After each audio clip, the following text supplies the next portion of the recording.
मुळा कारखान्याच्या रणधुमाळीला सुरुवात, गडाखांच्या संपर्क अभियानाला वेग, मुरकुटे लंघे एकत्र येणार का? अहिल्यानगर जिल्ह्यातील सहकार आणि राजकारणाचं केंद्र मानल्या जाणाऱ्या मुळा सहकारी साखर कारखान्याच्या निवडणुकीची रणधुमाळी आता सुरू झाली आहे. अनेक वर्षांपासून कारखान्यावर वर्चस्व राखणाऱ्या माजी मंत्री शंकरराव गडाख यांच्या विरोधात आता विरोधकांनीही मोर्चेबांधणी सुरू केली आहे. गावोगावी बैठका, संपर्क दौरे आणि राजकीय चाचपणीमुळे मुळा कारखान्याची निवडणूक यावेळी प्रतिष्ठेची ठरणार हे जवळपास स्पष्ट झाले आहे. निवडणुकीची चाहूल लागताच माजी मंत्री शंकरराव गडाख यांनी संपर्क अभियानाला वेग दिला आहे. गावागावात भेटीगाठी, कार्यकर्त्यांच्या बैठका आणि सभासदांशी थेट संवाद साधत गडाख समर्थकांनी पुन्हा सत्ता कायम ठेवण्यासाठी जोरदार तयारी सुरू केली आहे. कारखान्याच्या माध्यमातून झालेल्या विकास कामांचा मुद्दा पुढे करत काम बोलतंय असा संदेश देण्याचा प्रयत्न गडाख गटाकडून केला जात आहे. दुसरीकडे विरोधकांनीही आता सावध पवित्रा घेतला आहे.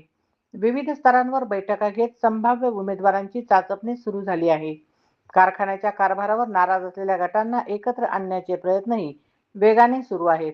यामुळे यावेळी निवडणूक केवळ औपचारिक न राहता थेट प्रतिष्ठेची लढत ठरण्याची चिन्हे दिसू लागली आहेत. विशेष म्हणजे माजी आमदार बाळासाहेब मुरकुटे आणि आमदार विठ्ठलराव लंघे यांची भूमिका या निवडणुकीत निर्णायक ठरणार असल्याची चर्चा आता राजकीय वर्तुळात रंगू लागली आहे. दोन्ही नेते एकत्र येऊन गडाखांविरोधात ताकद उभी करणार का, की स्वतंत्र पॅनल उभे करून निवडणूक लढविणार, याकडे आता सभासदांसह संपूर्ण तालुक्याचे लक्ष लागले आहे. जर मुरकुटे आणि लंघे एकत्र आले तर गडाखांसमोर मोठे आव्हान निर्माण होऊ शकते अशी चर्चा आहे. मात्र स्वतंत्र लढती झाल्यास मतविभाजनाचा थेट फायदा सत्ताधाऱ्यांना होण्याची शक्यता देखील व्यक्त केली जात आहे.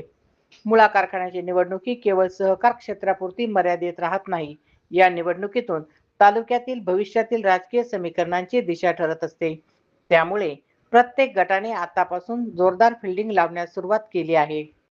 येत्या काही दिवसात उमेदवारांची नावे, आघाड्या आणि राजकीय रणनीती स्पष्ट होणार असल्याने तालुक्यातील राजकारण आणखी तापण्याची चिन्हे आहेत. मुळा कारखान्यावर पुन्हा गडाखांची सत्ता कायम राहणार, की विरोधक यावेळी परिवर्तनाचा झेंडा फडकवणार? मुरकुटे लंघे एकत्र येणार, की स्वतंत्र रणांगण सजणार? या प्रश्नांची उत्तरं आता आगामी काही दिवसात स्पष्ट होणार आहेत. अशाच ताज्या घडामोडी पाहण्यासाठी सन वार्ता चॅनलला लाईक करा, सबस्क्राईब करा.